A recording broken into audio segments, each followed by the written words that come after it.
I am Dr. Henri Colt, and this presentation is part of Bronchoscopy Academy, an ongoing competency-based curriculum in flexible bronchoscopy. The goal of this work is to improve procedural understanding, anatomical recognition, and clinical judgment, while helping reduce patient suffering associated with unequal expertise and inconsistent training.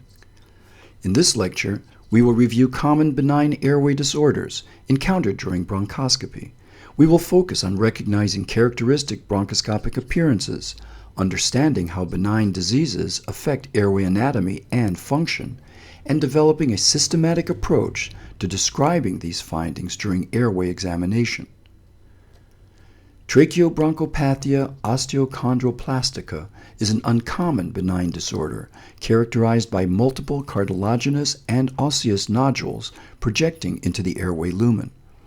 These firm nodules arise from the cartilaginous rings and create an irregular cobblestone appearance. One of the most important diagnostic clues is sparing of the posterior membranous wall. Although often discovered incidentally, extensive disease may contribute to airflow limitation or impaired secretion clearance. Recognition of this characteristic appearance allows the bronchoscopist to distinguish it from infiltrative neoplasms and inflammatory disorders. This image highlights the classic benign appearance of osteochondroplastica. Notice the prominent cartilaginous protuberances and the preservation of the posterior membrane. Whenever evaluating nodular airway disease, careful attention to the relationship between cartilaginous and membranous portions of the airway can provide valuable diagnostic clues. Pattern recognition remains one of the most important skills in bronchoscopy. Anthracosis refers to black pigmentation of the bronchial mucosa resulting from deposition of carbon-containing particles. The appearance may range from mild pigmentation to extensive discoloration associated with fibrosis and airway narrowing. Although frequently benign, anthracotic airways may occasionally demonstrate distortion, stenosis, or associated inflammatory changes that require careful documentation. Granulomatosis with polyangiitis, formerly known as Wegener's granulomatosis, can involve the trachea and bronchi in a variety of ways. Bronchoscopic findings may include inflammation, ulceration, bronchial narrowing, stenosis, and complete airway obstruction. The disease often produces multifocal strictures that can affect both central and peripheral airways. When evaluating patients with suspected vasculitis, careful inspection of airway anatomy and documentation of stenotic segments is essential. Relapsing polychondritis is an inflammatory disorder affecting cartilaginous structures throughout the body. Airway involvement may affect the larynx, trachea, bronchi, and main carina. Progressive inflammation from relapsing polychondritis weakens the cartilaginous framework and frequently results in airway collapse and malacia. Patients often have associated auricular chondritis, nasal cartilage involvement, inflammatory arthritis, ocular disease, or hearing abnormalities.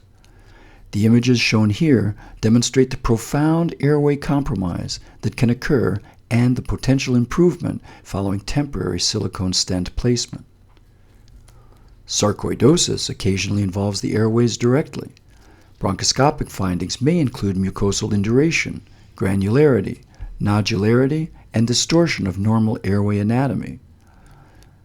Although these abnormalities are often subtle, recognition may help support the diagnosis and guide biopsy of involved areas.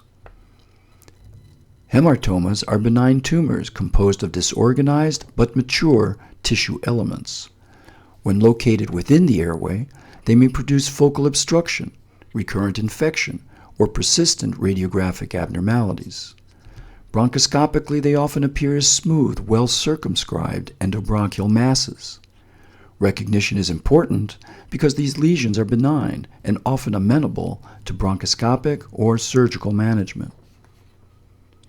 Inhalation injury may occur following exposure to smoke, fire, chemicals, or thermal injury.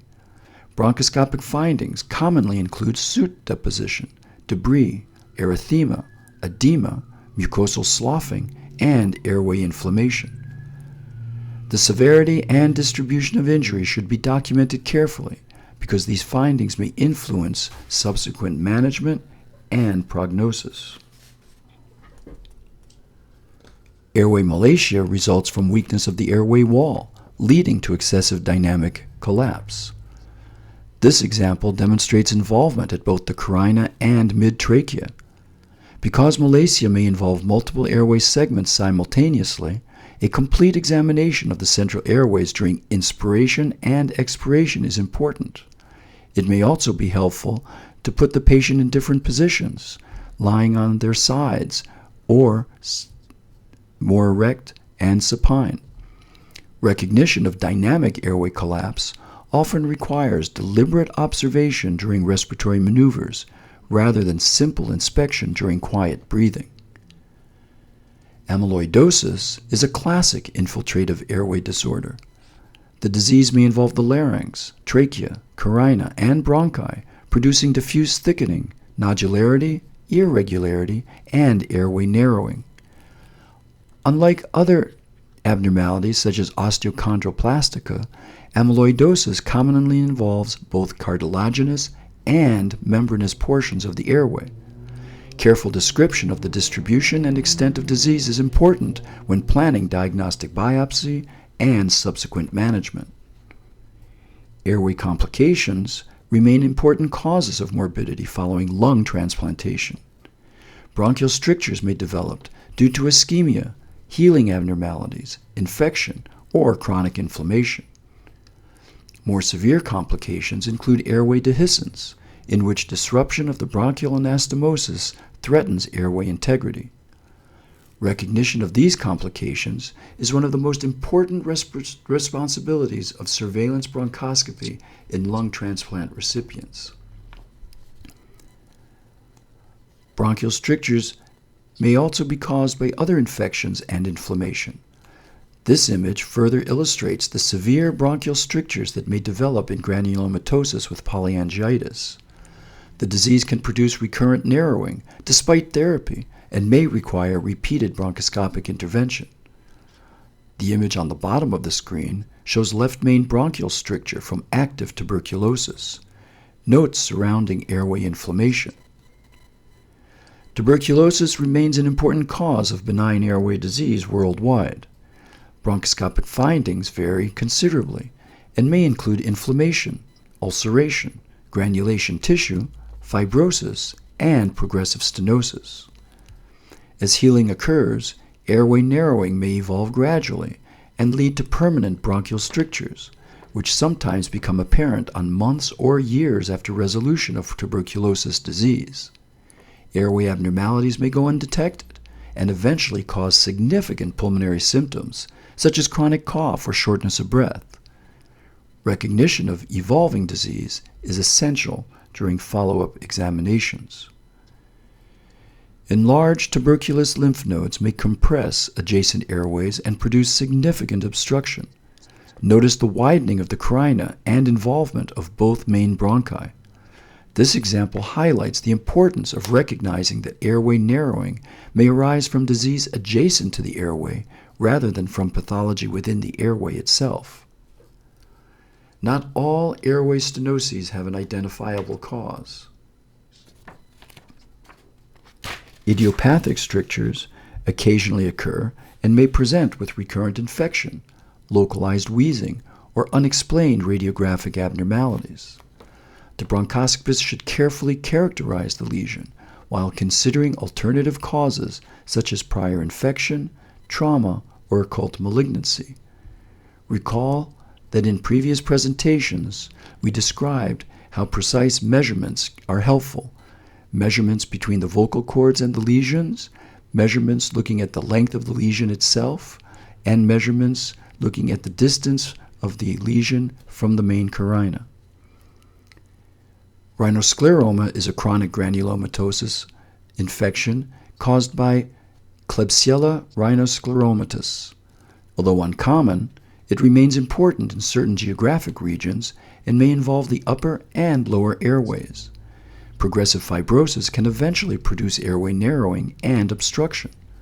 Recognition requires awareness of the disease and correlation with clinical, microbiologic, and pathologic findings. Broncholithiasis is presented by broncholiths, which are calcified structures that project into or erode through the airway wall. They often arise from calcified lymph nodes adjacent to bronchi and may produce cough, recurrent infection, hemoptysis, or airway obstruction. Segmental broncholiths may be present, and they appear bronchoscopically as hard, calcified lesions within the airway lumen. Recognition is important because removal may occasionally be indicated, although significant bleeding can occur. Fibromyomas are rare benign mesenchymal tumors of the airway. They generally appear as smooth endobronchial masses and may produce symptoms through obstruction of airflow or impaired drainage. Although uncommon, they should be included in the differential diagnosis of benign endobronchial lesions. Foreign body aspiration remains an important cause of airway obstruction. Examples shown here include an aspirated speaking valve and residual mucosal inflammation and the foreign body's removal. This series of images shows more foreign bodies, in this case an aspirated earring lodged in the segmental bronchus. Associated findings may include granulation tissue, mucosal inflammation, retained secretions, recurrent infection, or post-obstructive changes. Whenever a foreign body is encountered, the bronchoscopist should evaluate both the object itself and the condition of the surrounding airway. Airway trauma may result in bronchial tears or disruptions. These injuries may be subtle and require careful inspection of mucosal folds and airway contours. Recognition is critical because delayed diagnosis can result in serious complications, including infection, air leak syndromes, and airway instability. Whenever I have performed bronchoscopy in trauma victims, I assume a bronchial tear is present until proven otherwise. Granulation tissue commonly develops around airway stents and other airway prostheses. In this example, tissue proliferation occurs at the proximal aspect of a left main bronchial silicone stent. Patients present with cough, recurrent obstruction, retained secretions, or hemoptysis. Other patients may not have symptoms at all. Recognition and management of granulation tissue are important aspects of long-term airway stent care. In this lecture, we reviewed common benign airway disorders encountered during bronchoscopy, including inflammatory diseases, infiltrative disorders, airway stenosis, malacia, transplant-related complications, infections, foreign bodies, and benign tumors. Bronchoscopy Academy is part of an ongoing competency-based approach to bronchoscopy education. Our goal is to reduce patient suffering caused by unequal procedural expertise, inconsistent training, and preventable error. Additional educational resources, reflective essays, and narrated lectures are available at bronchoscopy.org and henricolt.substack.com.